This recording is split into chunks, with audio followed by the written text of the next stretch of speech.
This is Dave Arnold, your host of Cooking Issues, coming to you live from the heart of Manhattan at Rockefeller Center's at Newsstand Studios, joined as usual with John here in the studio. How you doing, John? Doing great, thanks. Good. Got Joe Hazen rocking the panels. What's up, Joe? Hey, how you doing? Happy New Year's, everyone. Happy New Year. Happy New Year to you. Got Quinn over there at our in our Vancouver Island headquarters. What's the name of that town? Nanaimo? Nanaimo. Yes. Not Nanaimo. Nanaimo. Yeah. And how close is that to the ferry, in case people know Vancouver Island? Is that far from the ferry? There's a ferry that goes, there's two ferries that basically go right here. Oh, nice. All right. And got in our California wing, we got Jackie Molecules. How you doing, Jack? I'm in D.C. today, actually, East Coast in it. Well, I know someone who is West Coast. That's Nastasia the Hammer Lopez. How you doing, Stas? I'm good. Yeah? Good. Happy New Year, gang. Yeah. So Happy New Year. Happy New Year. Any interesting stories from when we were on our 1 week hiatus? Anything? I will very quickly say that I was in New York for a week, and thank you, John, for letting me stay at your apartment. That was very kind of you. Jack. But I had one of the best meals I've had in a while at a place called Zob Zob in Woodside. Isan style Thai place. So anybody in New York, if you're into that kind of thing, definitely go check that out. But what if they're not into things that are delicious and they should not check it out? Well, Isan Thai, it's like some people are spice averse, Yeah. Not for everyone. Yeah. All right. All right, what else we got going for the break? What happened? Anyone do anything? What's gone? I went to... I made... Sorry, go ahead. No, it's all good. I went to a hoity-toity country club in Western Pennsylvania, and really old-school service that was awesome to see. Women have their orders taken first. The only person who sees the prices, on the menu is like the lead member, so it doesn't have to affect anyone's mind about what they're going to order at this already expensive place. Right. Everything presented from the left, cleared from the right. Silverware out the wazoo, for wetting your fingers in with a slice of lemon and all that stuff. And it was just really fun to see. Was it the place that did the Fish House Punch? I don't think so. Well, if it was, you would have had it and you would have known. Yeah, they had their thing is Chippewa soup. If you've heard of that, it was some curried thing. It was really nice. And so you could get that soup hot or cold. If you got it cold, it came in a little porcelain bowl that was suspended in a larger silver kind of thing, and sitting in the bed of ice to keep it nice and chilled. Did you say both? Both. No, I got it hot. You got it hot? Yeah. Did someone else at the table get it cold? Yes. All right. Yeah. And which did you, I'm assuming you tasted both. Did, yeah, preferred hot. You preferred hot, Yeah. So you ordered correctly. Yeah. I love it when you order correctly. Yeah. When you order incorrectly, it's so sad. I'm not going to out anyone I know, but there are some people who have the skill of always ordering poorly. And when you go out to restaurants with people who are going to order poorly, Nastasia hates the way I order. True or false, Stas? Yeah, I really hate it. Hate it. Wow. Yeah. You want to tell them what I do? You wait till you don't say what you want to anyone at the table, and you wait till everyone is done ordering, and then you say what you want. Yeah. It's really weird. That's 100% accurate. So, if that's triggering to you, don't go out to dinner with me. Because it's not that I go out that often, but yeah. I don't know why. First of all, I hate choosing at all. So, I kind of wait until the last minute, and then I kind of make a snap decision.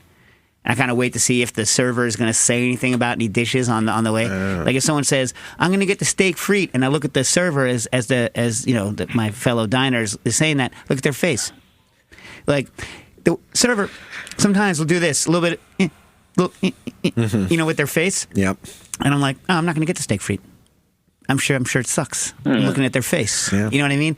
But I don't make a decision based on if everyone around orders the same thing. Sometimes I'll be like, fine, I'll just do the same thing just so I don't have to think about it. Mm-hmm. But I'm not the kind of person that I feel like I need to equalize what the table is getting because I don't care.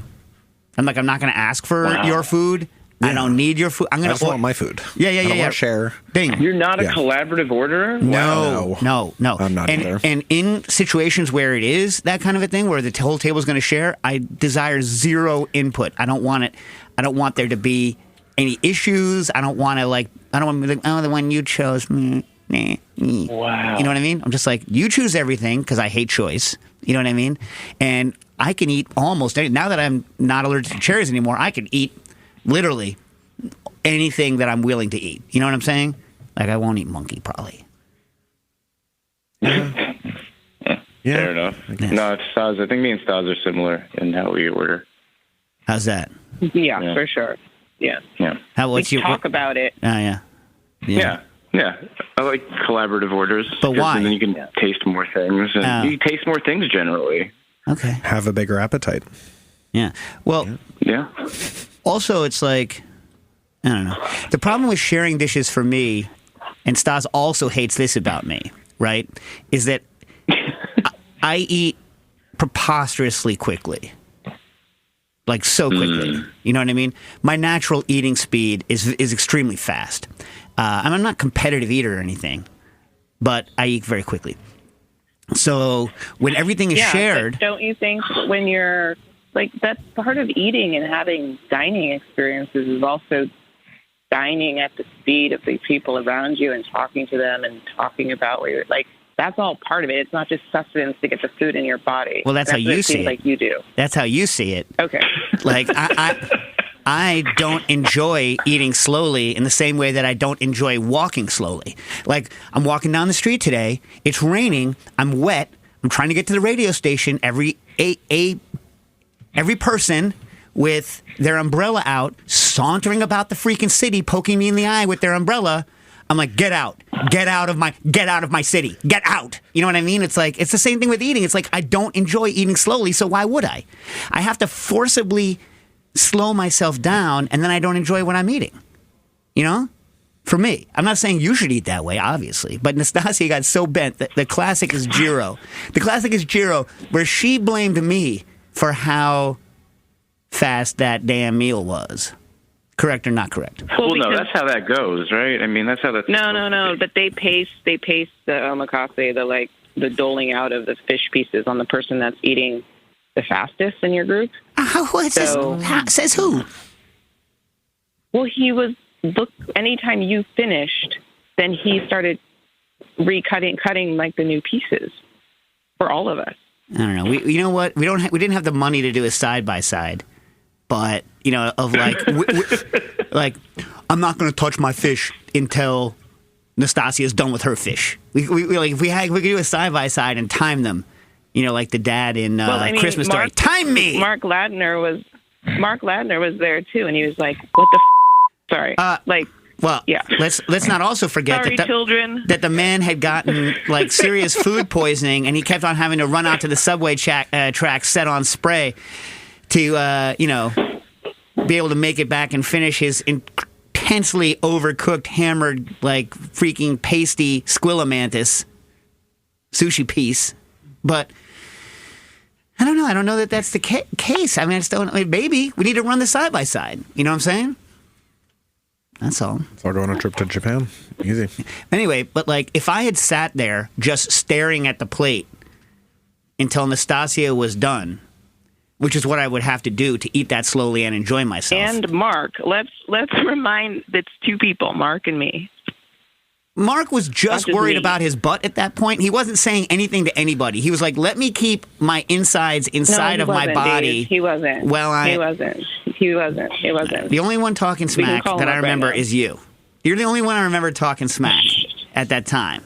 But my point is that, like, let's say I just sat there and waited for you to be done with 2 3/4 of each dish. And then housed the ones that I had in the speed that I normally like to eat, which is about correct for speeds for me, right? I think he would have reached across and slapped me for like sitting there and waiting to eat it.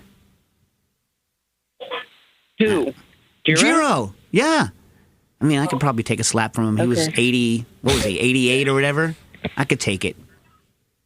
Famous last words. What, with the famous last words, I could take a slap? Nah. Probably true. Probably true. What about you, Nastassia? Any good New Year's stuff? Or Christmas? No, nothing too exciting. Yeah. I didn't make it for Christmas, but for New Year's I made my Christmas pudding that I make every year. I love Christmas pudding. It's the only recipe that I reliably make from a cookbook, from Gourmet's Best Desserts, which came out, I think, in like 1988 or 89 or something like this. And my mom got me a copy in the 90s when it was already like well out of print. And it's like breadcrumbs and cranberries and sugar and eggs, and you steam it. I have a pudding mold that I've been using for about 25 years, like one of those old like tinned pudding molds that you like boil for hours, just like you're in a Dickens freaking book. And it was delicious. And I light it on fire. I make a hard sauce. The only thing I changed this year, I made everything ahead of time, brought it with me to Vermont because I was in Vermont. And I realized that hard sauce, English hard sauce? No. It's like cream butter and sugar, and it's called hard because it's like got a lot of butter in it. I don't know why frankly, I don't know why they call it hard sauce, because it's not physically like, you're not like tappity tap tap tap. Okay. It's, right? And but it's basically cream syrup with butter mixed into it, and it holds really well. So that's the only thing I changed. I changed it to be more like, my cocktail recipe for cream syrup. I added more because it's cream, sugar, and then lemon juice to acidify it. It doesn't have that much lemon juice in the original, but from what I know about cream syrups, if you have enough sugar in to stabilize it, you micro break it with the lemon. So I amped the lemon a lot in the hard sauce so that it would be kind of tart, not just be overly sweet, but be kind of tart. I think it was a good move. Good move, good addition. Nice. Yeah. If you're going to make a steamed pudding, people, and you don't want it to be too hard, you know what I'm saying? You don't want it to be like a baseball. Let it cool a bit before you unmold it. One year, 15 years ago or something like this, I took it out and I had it finishing right when it was done, and I unmolded it too hot, and it went boom, and just like turned into like a pudding sludge. It didn't hold the bunt-like mold shape of the pudding mold, but yeah. Also, one more tip for steaming. If you have a pressure cookers are great for these kinds of puddings. Don't seal it, but just like close the lid so that it's almost sealed, so that you get very little evaporation, and that way you don't have to add too much water. If you don't have to add too much water to it, you don't have to worry about water getting into the pudding mold. You don't have to do all that old BS that they used to do in Dickensian days, where you would dip your towel in flour and tie it around the thing and then boil it, and then have this nasty boiled flour towel to deal with afterwards. But, speaking of England, did you get to go, Joe? No, we never made it. Oh, God, because of the storm? No, not because of the storm. The storm was like literally right behind us. There were brake problems on the airplane, so they basically kicked us off the plane, promised another plane that night. And then we stayed there for like 3 hours at the airport trying to get our luggage off with the car seat and the stroller. That never happened. Oh, it sucks. And we took a limo home. I mean, that was the only car that would take us home without a car seat. Oh, my God. Yeah. And we decided, no, this is not meant to be. Let's stay home. So we stayed home. I hope you had a good time at home, but that still sucks real hard. Yeah, it did. I mean, honestly, I love my in-laws. I was kind of happy we didn't go. Sorry if you're listening. Just because of the rigmarole? Just because the whole... I mean, like, getting to the airport, I mean, we did all this work just to get there and then the little boy was trying to go to sleep, and just the pilot kept him coming onto the intercom and waking him up. And we're like, oh, my God, this is not going to happen. Let's just get off the plane. And then finally, they allowed us off the plane. So how long were you on the freaking tarmac? 2.5 hours. Like almost half of what the freaking flight would have been. Exactly. Oh, that sucks real bad. Yeah. Oh my God, that sucks. We changed him right there in the seat, and I mean, it was awesome. Yeah. Well, we were that couple. Nothing more fun. You know what though? People need the whatever. What are you supposed to do? I know. What are you supposed to do? People need to not worry about that. Yeah, everyone was cool. He was making friends with everyone. Cool. So I was in Vermont for the New Year's, right? Oh, I visited Moromi right on Christmas Eve. I was in Marome. Yeah, got to see. That day. Got to see where the magic was made. Yeah, but I didn't. Know. But I didn't. Yeah, didn't want to invite me. I see how it is. Yeah.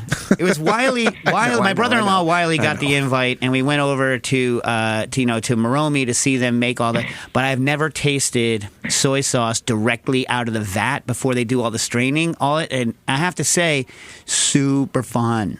I bet. It's super fun. And maybe I'll post one of the pictures or something, but I feel like Wiley already posted all the stuff. Good idea. So they have all of these like throwaway tasting spoons, and you just go right in and taste it. So you can see where the press is, where they make the lees. I got to taste the dehydrated stuff. But it's just really fun tasting at different points in the fermentation. Like this is a couple of weeks old. This is, ready to bottle. Yeah. All the different varieties, the different kind of mushrooms and stuff. Really nice, fun. And they said that they did a bunch of blind tastes because they have a bunch of wooden barrels that they're aging in and a bunch of plastic barrels. And they said in a blind taste, they preferred, as a team, the plastic barrels. Interesting, right? Yeah. I thought it was interesting. Yeah. Anyway. But for New Year's, I was in Vermont, went cross-country skiing for the first time since 1987, right? Fun. That's where I made the pudding. But that's not what's important. We were in a place called Craftsbury, which is in some location in Vermont called the Great Northeast Kingdom or something like that they call it, or the Northeast Kingdom. I think it's between two mountain ranges. I don't really know much about it. I'm there. And I get these carrots, and I brought some of these carrots. That's what these carrots are. So these are unpeeled, washed, right? I love these carrots. This guy Pete's Greens in Craftsbury, Vermont, grows these carrots, and I just think they're a very high quality carrot. I got so many of these carrots. Bear in mind, these are unpeeled, just washed, snappy crunch. Right? Really snappy. Not woody at all in the center. Right? I mean, so Pete's Greens, Craftsbury, Vermont, I get a metric ton of these carrots, right?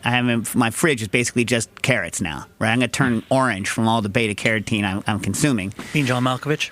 Does he do that? I don't remember. It's been so long since I've seen it. No, it's the guy who's always drinking the carrot juice. You really do turn orange if you eat too many carrots. It's like a known thingamajig. So I say to the guy, oh my God, the name of the variety just went, a Bolero is the name of the variety of carrot. And so I said, what variety? Yeah, Bolero. My ma used to grow them like when I was a kid in the garden, Bolero. He's like, they probably changed over the years because, they improved stuff. I was like, Pete, that's actually his name. There's a guy named Pete. If you want to picture like who he is, like think about like a mid-40s Michael Keaton. Similar affect, similar look. You know what I mean? But farmer instead of actor, right? Got it. Yeah. And so I'm like, Pete, why are your carrots so good? Because I think these are a very high quality carrot. I'm not doing anything. They're a delicious carrot. I'm not just blowing smoke. That's a delicious carrot. And he goes, I don't know. He's like, I don't know. He's like, some places in England will do. He says, if I could figure out a way to economically do it, something they do in some places in Europe. I think Holland, he said, which is kind of like an industrial vegetable area, Holland, right? Like the hothouse tomatoes. He said that what they do is they keep the carrots in the ground all winter, and they get preposterously sweet, and they add like a boat ton of mulch on top so that they don't physically freeze. He's like, parsnips can physically freeze and come back and be okay. You can leave them in the ground. He said, but if the carrots actually freeze, they're kind of done. And he's like, if we knew we were going to have a big enough snow cover, right, I could put like a foot of mulch over the carrots, and then like the snow would take up the rest and the carrots would never freeze. And he says I could get these like even like more ridiculous carrots. He's like, but we can't guarantee the snow cover, and I can't put like 10 feet of mulch in. That's like too much mulch. You know what I mean? Anyway, I thought it was an interesting little aside. Hope you enjoyed your carrots. It was tasty carrot, yeah. Pete's Greens. Pete's Greens. He has also, it's funny, he sells these sacks that are called like legitimate baby carrots that are just unpeeled carrots. They're small, that he has washed in bags. I don't know if he ships out of the area, out of Craftsbury, but you can get them at all the local, general stores and whatnot there. Okay. Yeah. Nice. Yeah. Good find. Yeah, there you go. Yeah. See? I find something, I bring it to you guys. Not to you other fools who don't come here in person. I'm just messing with you. Yeah. Just messing with you. All right. Anything else before we get into the questions? Oh, John didn't promote the page. Oh, you go. Oh, where you go? Go. Oh, yeah, you didn't tell me what you did, yeah. Yeah, I made, we did lasagna for Christmas.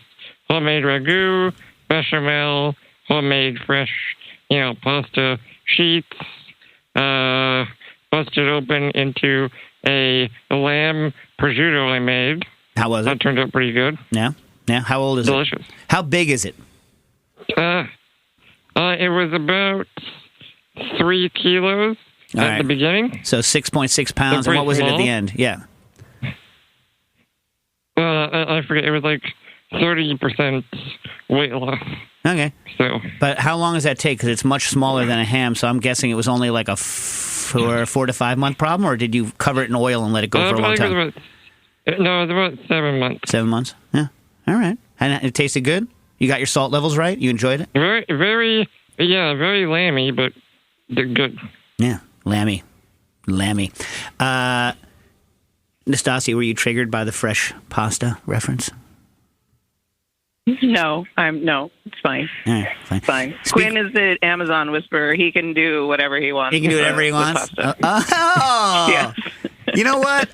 Was your New Year's resolution to be more flexible on stuff like that, Stas? Because I'm feeling like a whole new Nastasia. No.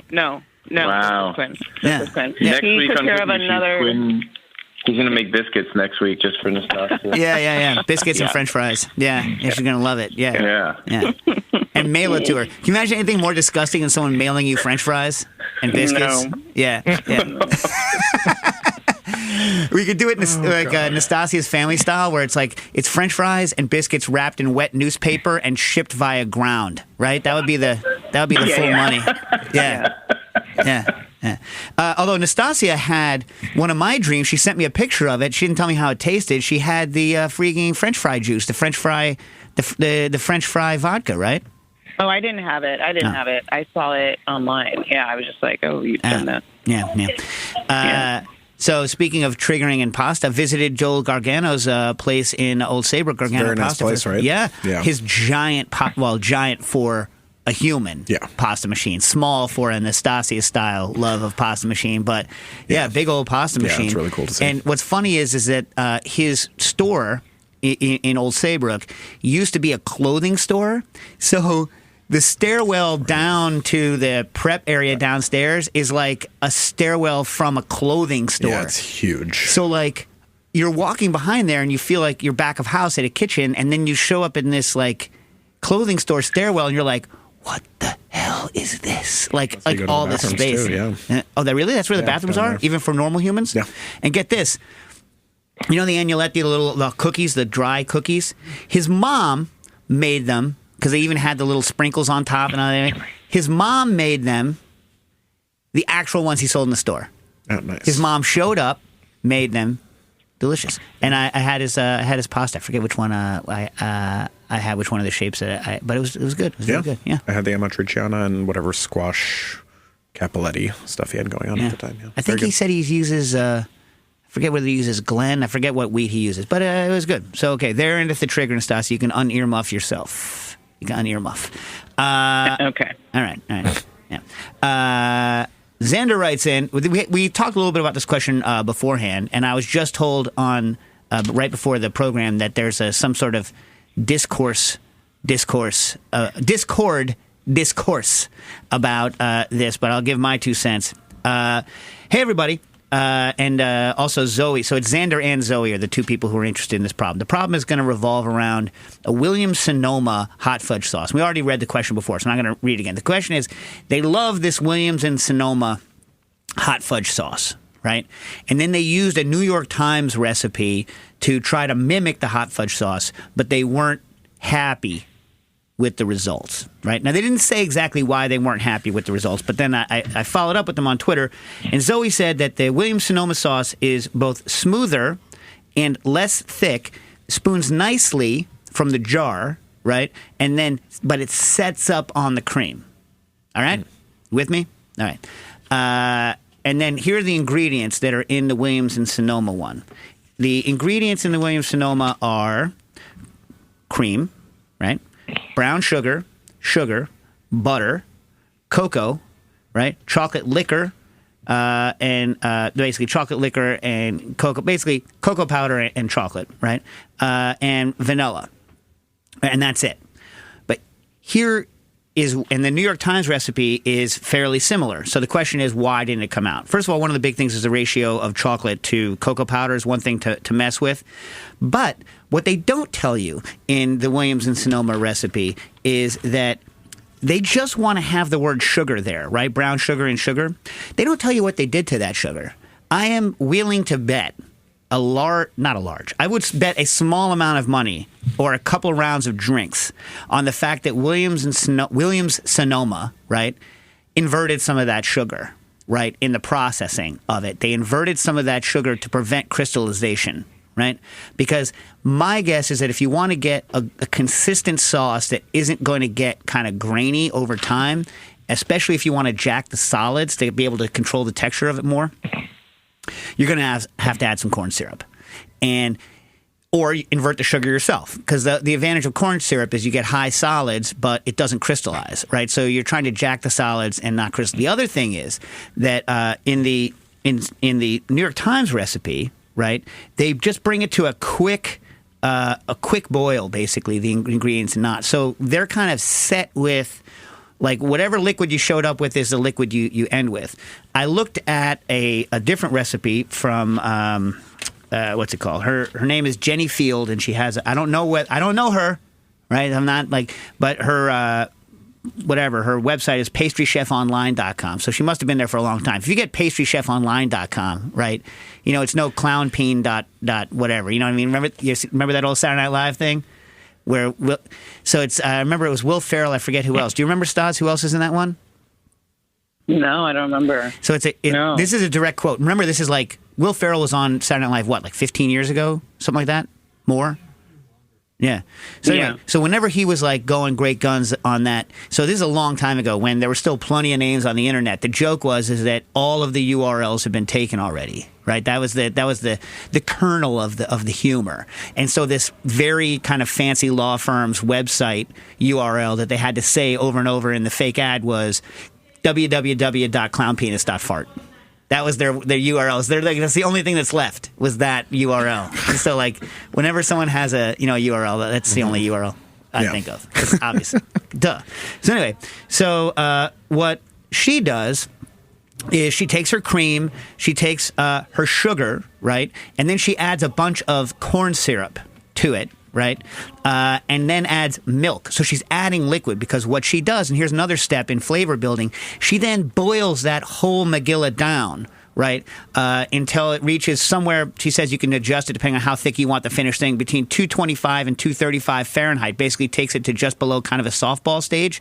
And that browns the milk solids that are in it, right, and evaporates the extra liquid. So she has a lot of extra liquid in there, right, but she's cooking it for a long time to add that extra little bit of flavor. She says she cooks it for like 20 minutes or something like this, right, boiling it. Then adds, and she has inverted the ratio of chocolate to cocoa powder because, A, she has high solids already, and she wants that cocoa fat in there because that's what's going to give it that setting texture when it hits on the chocolate. Well, when it hits on the ice cream, it's going to set harder. The more of cocoa butter is in there, it's going to set harder on the thing. So she has a higher proportion of chocolate and a lower proportion of cocoa powder. She also adds a little rum and water. So she makes a paste with the cocoa powder, rum, and water, and then throws that in and just brings it back up to redissolve it after she does her 20-minute kind of milk solids caramelization boil. So that's what she does. You can check her out on Pastry Chef Online. Again, I've not made her recipe, but that's her suggestion for how to get a better thing. And you wouldn't know how long they had done any of that stuff in the Williams-Sonoma. So is this a good answer? Have I answered this? Yeah. And then, Quinn, did you want to add anything from the Discord that I didn't read? Yeah, again, another Discord member, Serena, basically broke down the actual nutrition information with the listed ingredients, and another big sort of headline for the difference was not enough sugar and fat. In the New York Times in the homemade version. Yeah. Yeah. Oh, and when so in case you do go to Pastry Chef Online and check out Jenny Field's recipe, when I was looking at the solids, you can't calculate the solids directly because she boils it for such a long time, right? And so she's you have to calculate the solids based on the temperature she's cooking it. In candy, it's very complicated, but usually when I'm calculating how much solids are in corn syrup, I peg it at around 70%, just in case you were wondering when I calculate something, what I do. That's what I do. But Serena knows what she's talking about. She did a lot of, if it's the Serena I'm thinking of, she did a lot of candy development, and, she knows what she's talking about. So I would listen to what she says. I also wonder, industrially, I wonder if they hit the cocoa powder with some amylase to make it less gritty. Because I know that's a thing for certain chocolate syrups. Well, why would is there a lot of starch? Is there a lot of starch in cocoa powder? I don't know. I haven't really researched it. All right. I don't know. Christian Sacco writes in, hey, Dave. I recall you mentioning that you like to keep an abundance. I do like to keep an abundance of coriander seed at home because you love cooking with it. It's the best. Was wondering if you could share some of your favorite uses. Also, I find the flavor of ground coriander sort of gets lost in long cooking processes. Any similar experience / techniques to help? I use coriander both raw and cooked. Usually when I'm cooking with the coriander, it kind of goes in with the sweating phase. The nice thing about coriander is it can be very different. Like back when I was at the French Culinary, I used to sneak into they hated me in the storeroom. Stas, remember how much they hated me in the storeroom? Oh yeah, they hated you. Oh, like big time. Yep. Yeah. Mm-hmm. Yeah. Hated. They're like, why can't you know in advance everything you're gonna do? And I'm like, it's because I want to do a good job. That's why. You know what I mean? Like, you know what I'm saying? Like, I want to do a good job, and the conditions might be changing, right? John, you know what I'm talking about. He's not co-signing this. I mean, a little bit, but you have to plan too. I planned. Anyway, so I would go into the storeroom and I would crack all of the corianders and smell them because they were radically different, right? Like more citrusy, less citrusy. I like a nice citrusy coriander, right? And they're like, "What are you doing?" I'm like, "I'm seeing which one of these ones isn't BS because I know nobody else in this building cares." You know what I mean? And so, like, if I'm the only guy that cares about the quality of the coriander, I'm going to pick the coriander I want. Is that wrong? Is that wrong of me? No. So, on the other hand, Booker, when I buy pretzels, he sifts through all of the pretzels and takes only the ones that have the salt on them. And I'm like, you're ruining the rest of the pretzels. I was like, you need to take the pretzel that you get. The pretzel you get is the pretzel you eat. You don't sift through the pretzels. In the same way that you don't reach your hand into the cereal box. Kids, we know when you've reached your hand into the cereal box because it never flattens out again. It stays bulged on the sides once you've done that. Every adult knows you've done it. Has Booker tried the gluten-free pretzels yet? No, they ain't good. Amazing. Really? Dude, they are the snappiest things in the world. Who makes them? Schneider's. Schneider's makes a gluten-free pretzel. Gluten-free pretzel is dynamite. And you co-sign on the gluten-free pretzel. Co-sign. All right. I will try it. The thing that Schneider's, when I was growing up, Schneider's pretzel was the pretzel of note, right? And that you could buy. Like other brands like Ouija, Utz, even Bachman, you couldn't get those as much when I was a kid in the 70s. In the New York area, Schneider's was the one you could get in the New York area, hard pretzel, okay? I'm not anti-soft pretzel, people. It's just not my family. That's not what my family does. Anyway, Schneider's is interesting because they're the only ones that use the smaller clear salt on their hard pretzels. Like most of the other people use either the bigger white squares or some people use large white flake, right? Or chunks. Something happened to Schneider in the 80s or 90s, and their house style went to being slightly, what I would say, stale. I still like them, but they have a slight, not stale cardboardy, but just the texture of them is different from like, I don't know, other people. Now that I live in New York City and I have access to Martin's, that's my now, because I love Martin's. Yeah, Martin's are ridiculous. Martin's uses Snavely's soft wheat flour. I'm interested in tasting these. I want to look at the recipe that they use and taste them and see how they are. They're nice and dark. They have the pretzel taste. Definitely got the pretzel taste. Are they twisted? They're the twists. I can't remember. We do the knots. Okay. The knots? A knot is not as better than a stick. Yeah, no, we don't do the sticks. But I just remember Stick's an abomination. They're almost a little too hard. I leave the bag open for at least an hour. Huh. Just to get aeration, because like the gluten-free is just a little too hard. Huh. I'm going to try it if I can find it. But they snap. I'm like, whoa. All right. I will take a look at them, and then we can come back next time after I get them, and we will discuss. I have certain things that kind of like, you know how like Nastasia has things that trigger? Obviously, I obviously have things that trigger me.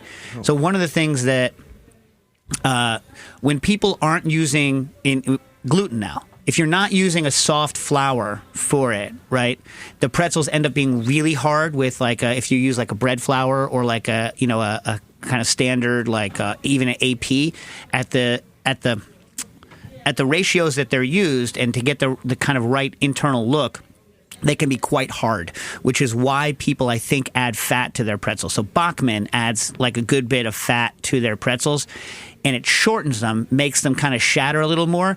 I'm not saying that it's evil. What I'm saying is that I don't like that, because to me it makes it more crackery and less like the pretzel that I want. The pretzel I want is made with, when it has gluten, is made with soft wheat flour. But I'm going to try this gluten-free Schneiders.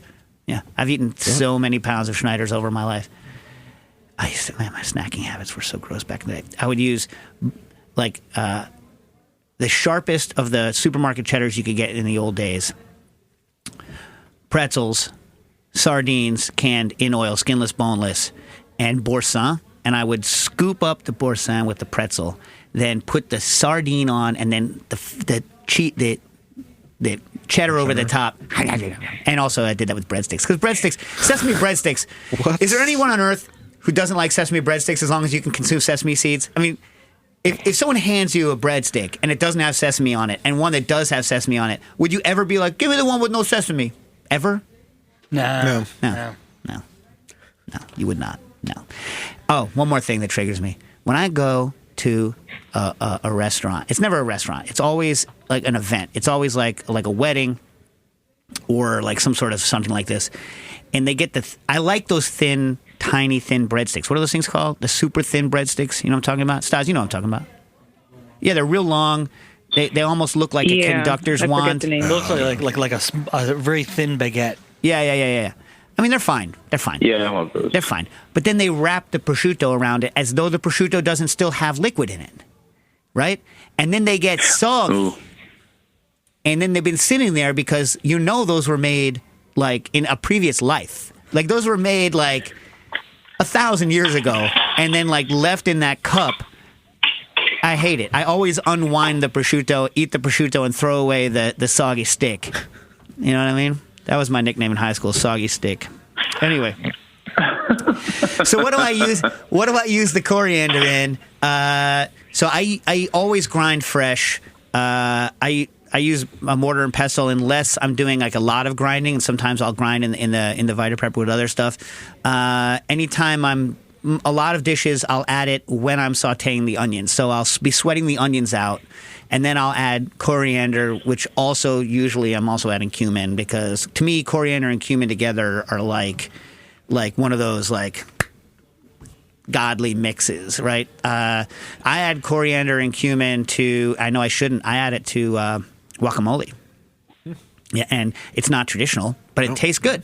You know what I mean? Yeah. But, Sounds good. Unlike someone who shall remain nameless, but it's Nastasia Lopez and Piper, Piper used to make chili with no coriander. I don't know, maybe you used coriander, but you didn't use cumin. So, like, any sort of chili. Yeah, I know. Chili. It's not chili, correct. Like, you need coriander and cumin for that, right? Shakshuka, coriander, you know what I mean? And cumin. But do I ever use just coriander without the cumin? Yeah, I mean, I make the coriander syrup. That's kind of delicious. But most of the time when I'm using coriander, I'm also using cumin, just because I like cumin so much. I think it was one of you has a thing against cumin. I forget which one it is, Stas. Do you remember? Is it you? No. It must have been Piper. Had something against cumin. Because without the cumin, I don't know, man. I don't know. I just don't know. But is that a good enough answer on coriander? I think it probably, a lot of things change their flavor over time. And so, like, if you're losing those kind of citrus notes off of the coriander over time, coriander's also good on grilled meats. Delicious Good on grilled in meats. salad dressings too. Yeah. If you came to Temperance, there's a salad that has the dressing on it there. So like a what? Oh, wow. Yeah. You're such a son of a gun, dude. I tried to go, and you're like, my restaurant's closed between the Christmas and the New Year's. What? I gotta have a day off too. I deserve a day off too. So you said to me, I'm like, okay, man. Jeez. But like another trick you can do is if spices have base notes, because coriander definitely has base note, but also has high notes that might flash off during long cooking, is a double dose. So you put in your base note stuff at the beginning and then add a little bit at the end to kind of brighten it, right? So I do that a lot. Like with black pepper, if I'm gonna put black pepper into a dish early, I'll put some of the black pepper in early, but then I'll always grind fresh at the end. I'll divvy it up, and so you could do the same thing with coriander, because there's something about putting the coriander in at the onion sweating, at the allium, whatever allium of choice is, stage of cooking, where that it changes the flavor in a really nice way. So, I would do it in a two-step thing. Is that a better answer? Yeah. Okay. All right. I will say, if you have access to Burlap and Barrel, they have really great coriander. Yeah? Yeah, really, really delicious. Super fragrant, really citrusy, really aromatic. Have you tried their bay leaf? The Bois d'Épices has a beautiful bay leaf. I have not tried their bay leaf. The Bois d'Épices bay leaf is on point. Yeah. Real good. If anyone can hear me who's anti bay leaf, go get the Bois d'Épices bay leaf and tell me that it doesn't have flavor. What were you saying, Quinn? I was just saying we have a fresh question from the Discord. Okay.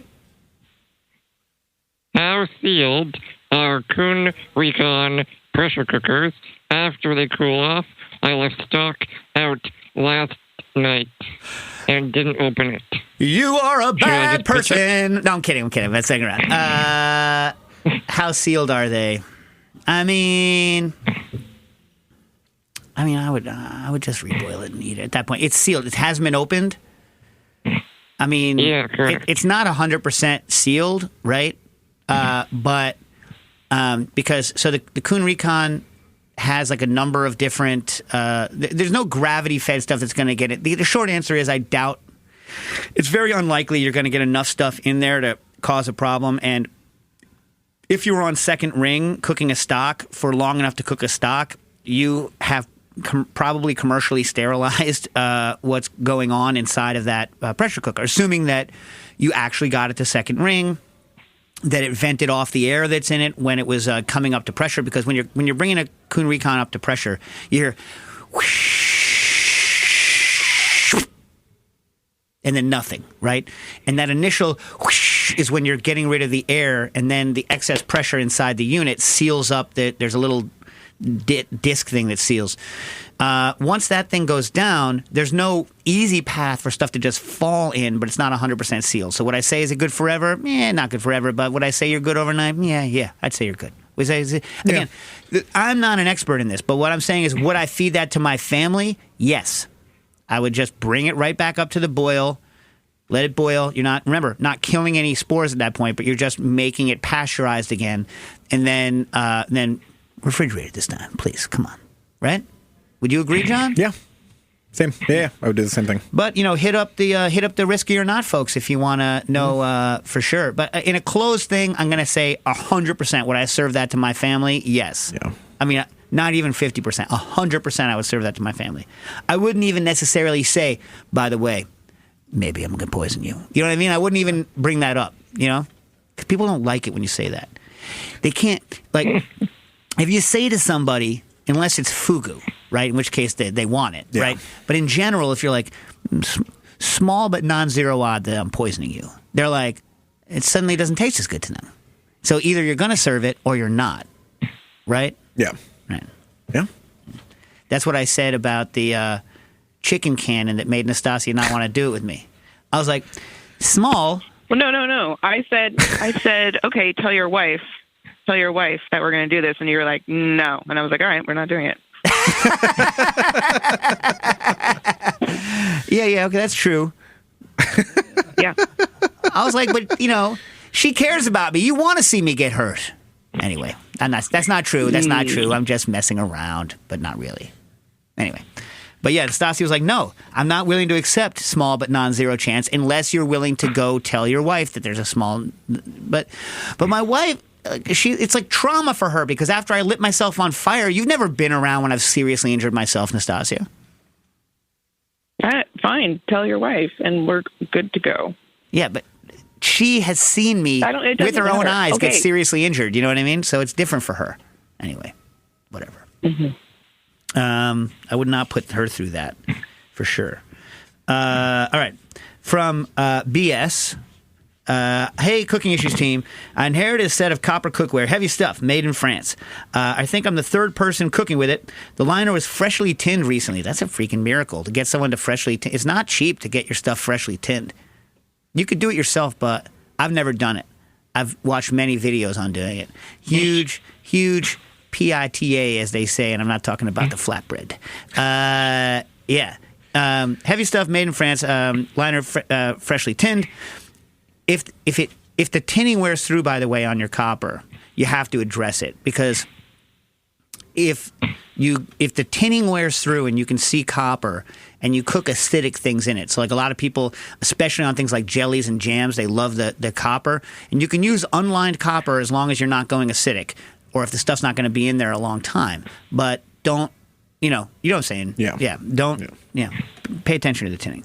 I'm used to cooking with cast iron and applying a lot of heat. Cast iron is the exact opposite. You're talking about opposite world between cast iron and copper. They are the most diametrically opposed cooking implements that you're ever going to meet. So I'm used to cooking with cast iron, applying a lot of heat. I've adjusted to go lower temp and built a light patina on the copper pans. It seems like they require a lot of fat, and I'm somewhat hesitant to add anything acidic to them. Well, if it's tinned, it should be fine. Is it okay to finish a dish with lemon or vinegar in the pan? Any advice appreciated? Sure, it's tinned, right? That's what I'm saying. But just make sure that, although people used to say that the tinning affected the color of certain jellies, right? Like certain anthocyanins in a tin, aren't there certain reactions? But no. I'm not sure. I don't think you should be afraid of it. Copper is such a better conductor of heat. Cast iron is a wretched conductor of heat. What cast iron does, cast iron is like a cruise ship, right? You know, it takes a long time to get it going somewhere, and once it's going somewhere, it takes a long time to get it to stop, because it's thick and it's relatively poor conductor of heat, right? But you can store a lot of heat because it's heavy and thick, right? And because little hot spots tend to, even out over time, especially, like, that's why cast iron is so great in the oven, right? Because it's absorbing evenly from all directions, and it can hold heat for a long time. All right. It also has a very cast iron is also great in the oven because its emissivity is quite high, meaning it absorbs radiation. So if you're sticking your all clad into the oven, right, it's not really absorbing heat that well from the walls of your oven because it's shiny, right? So that's another thing. Another reason why cast iron is so good in the oven. But copper is more like a speedboat. It's like, and the energy just goes whoosh. It conducts. I didn't look it up before I got here, but it's a lot faster. It's a lot quicker. So, it'll come to temperature very quickly, right? And copper's heavy, so it's going to conduct well, but it also, because copper pans are usually rather heavy, it's also going to hold quite a bit of heat. I don't really own any thick copper pans. You ever own any thick copper pans? You know what I'm saying. Yeah. Anyway. Yeah. All right, was that an answer? Did I answer that question? All right. Next question. Any books on dry aging fish? No. I don't know of any books on it. I think Josh Nyland's book has some stuff on it. There's also Dry Aged Fish Guy on Instagram to follow. Well, okay, so the Joint I've been going to the Joint Seafood whenever I'm in Los Angeles. You ever go there, Stas? No. No? Mm-mm. No. And they dry age fish. The stuff is haiku inspiring, delicious. They use dry ager fridges from Germany, which are currently out of my budget. I'm looking to make a low-tech version, but wouldn't mind reading up on it first. All right. So I don't even actually, BS, really know what you're talking about, but I'm going to assume that what you're talking about is this. In Japan, a lot of the fish gurus that I know of and who I met when they came over to do that big kind of cross-cultural hoo-ha at the French Culinary back in the day, rip all of the electricity out of their refrigerators and just put block ice into the fridges, and then so that the fridges aren't running, and then keep their fridges in that stuff for a number of days, not weeks, not like you do for a dry aging meat. And I know a lot about that, and so we are poisoned mentally to thinking that the best fish is the freshest fish. No, every fish has an optimal amount of time to age once it's been killed. right? And it depends on how the fish is killed, and it depends on, specifically like how bad the rigor mortis is, right? So you're not going to be able to age a fish a long time that went into a really, really hardcore rigor, and the rigor was so intense that it kind of, ruptured the muscles. And you can see that in a fillet based on gaping. So if you look at a fish fillet, and there's lots of like gaps in the muscle as you go down, that's an indication. I mean, it could just be crappy butchering, but it's an indication that the fish went into a pretty hard rigor. So much so that the muscle was so tense on rigor that it separated at the myotome area, and you can see that gaping, right? And so tuna ages, needs to age for several days, and you don't want it to. And we used to do it. I don't even remember, Stas, in the randelles. We would have these randelles which had almost zero air motion over it, and you could let them, and they'd form a pellicle, but they wouldn't dry out, and they just got really good. And we were measuring day after day, and there's this very easy to measure curve, especially if you're doing sashimi or sushi, where you just take a slice off. If you really want to do it right, what you do is you put a fillet in on day 1, a fillet in on day 2, and a fillet in on day 3, and then you can track them as they go, right? Some fish is best like 24 hours after it comes out of rigor. Some is best 3 days. I don't think I had anything that was better. I mean, we didn't get whole tunas in, so I don't know what the optimum day on a tuna is, but it can be on that order. So the cheap way to do it is to just do it with ice. That's what a lot of the Japanese chefs used to do back in the day. Is this answering the question? Because I don't know what these guys are doing. It's like gently taking the skin off the fish, leaving it whole, and putting it in a like steak dry ager machine, but leaving it there for a couple of days. That's kind of the similar thing. Like I'm assuming it's like very little air currents, very little removing of the moisture that's in it. I don't know what temperature, what humidity they're keeping it at. If you know the humidity you're keeping it at, consider concentrated salt solutions, right? So let's say you want 77% relative humidity. That's sodium chloride. That's very easy, and that's very humid. That's more humid than you think it is. I have a series. If you tell me with the humidity, I have a series of humidities that I make with different salts that I did for testing equilibrium moisture content of different flours over time.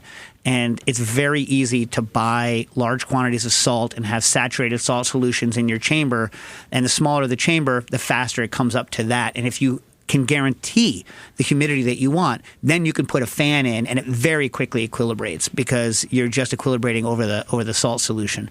And that stuff's easily available online. And if you have a specific humidity, I can tell you what to do. Right? Yeah. And again, most of these salts are now available either for like a lot of them are for pool cleaning, or not, pool salts, or like all these salts are available for different things with a couple of exceptions. But you probably don't want the ones that are harder to deal with. You probably don't need lithium chloride. You're not trying to do freaking Death Valley, are you? No one's trying to make Death Valley in their dry ager, right?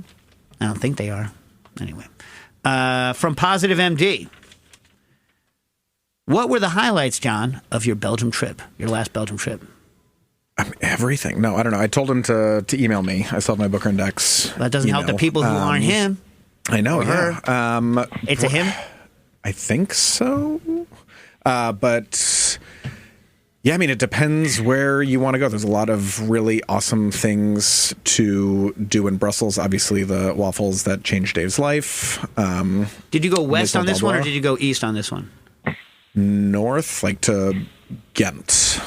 Ghent. You didn't go forest style east. You went like. No, I really want to do that next time I go back. Go down to the Ardennes region and eat everything down there. I mean, from what I remember as a kid, it was the Jambon d'Ardennes is one of. I remember having that my very first time, and I remember visually what that butcher store looked like, and I would love to find it again. It's delicious. It's a really fantastically smoky ham, and in that area you can get a lot of like game, a lot of boar, pheasant, things like that. It's really tasty. And that Liège concentrated syrup crap. Yeah, the sirop de Liège. Yeah, the like fruit butter that stuff essentially. Delicious. Really good. Really delicious. Good. And if you go to Liège, they have like a specific dish there, boulet liégeois, which is like a meatball that's braised in that stuff and served over French fries, and it is delicious. I have to say, I mean, Belgians are really good at what they're good at. Yeah. You know what I mean? The French fries basically anywhere are fantastic.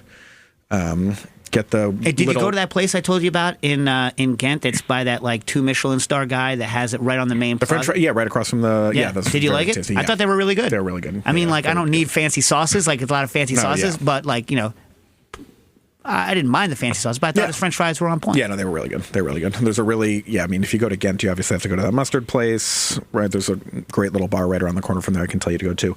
Yeah, anyone going to Belgium, reach out to me, John at bookerandex.com. Or that still works? At Bookerandex, yeah. All right. Or Gene. Yeah. Oh, God. You're gaslighting yourself on your own name, man. Yeah, it's just, I've just come to listening to your Siri too much? Yeah, I guess. I never used to be able to say your name right to Siri. I'm like, hey, Siri, call Jean to Howl, and then she can do it. And I have to mess up. Quinn's name has been, like, the butchering has been changed recently. So now he is, for a while he was Fusile. Now it's I forget what she says now. It's something horrible. She butchers your last name, Quinn. Butchers it. Anyway. Yeah. Have you, yeah. I got to train my my artificial stupidities to pronounce people's names right. Yeah.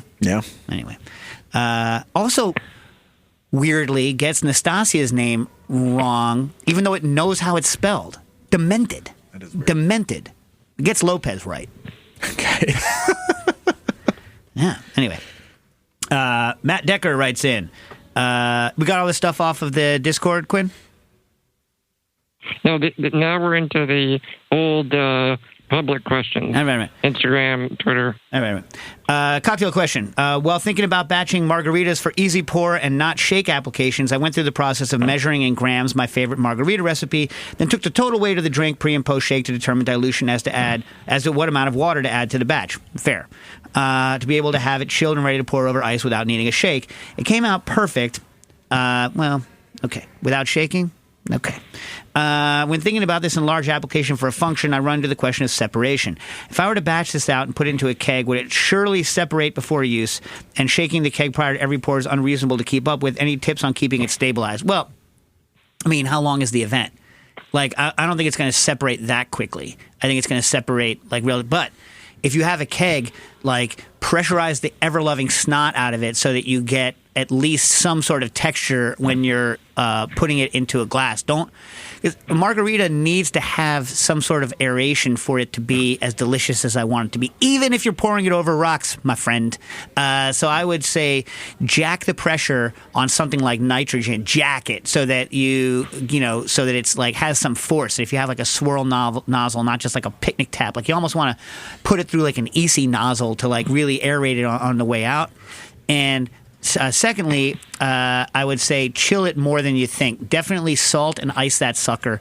Get that keg down to like minus 7 Celsius or so, because it's only going to warm up more. So that's decent response. All right. Steve DeLeon, hey. Recently opened a bottle of Arby's smoked bourbon as a gag gift. Yes, that Arby's. Obviously, this is not going to be a great thing to drink, so I was wondering if you had any fun ideas or things to Justino into it. Not looking for the most delicious, just the dumbest. My dream would be to blend and clarify one of their beef and cheddar sandwiches with it. I have a Spinzall. Thoughts?